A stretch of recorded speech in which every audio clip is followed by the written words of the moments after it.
Setiap orang mempunyai cita rasanya tersendiri dalam memilih sesuatu barangan. Yang sukakan rod yang berwarna putih sesuai untuk mancing di kolam air masin, di muara ataupun boating, boleh tengok video ni sampai habis.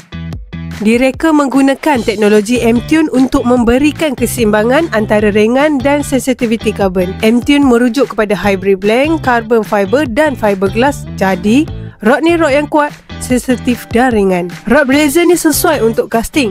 Ada spinning type dan bait casting type. Untuk spinning bermula daripada action light, medium dan medium heavy. Untuk bait casting ada light dan medium sahaja. Panjang rod ni 5 kaki 6 sehingga 8 kaki. Jadi untuk yang suka mancing di kolam keli, korang boleh ambil 8 kaki. Pelbagai teknik sudah diuji menggunakan rod ni, dari teknik casting, layang mahupun bottom, memang mantap. Untuk beginner yang mahukan rod mampu milik tapi sesuai untuk semua game, korang boleh ambil rod ni, iaitu rod Seahawk Blazer. Boleh dapatkan di dealer-dealer Seahawk yang berdekatan dengan anda.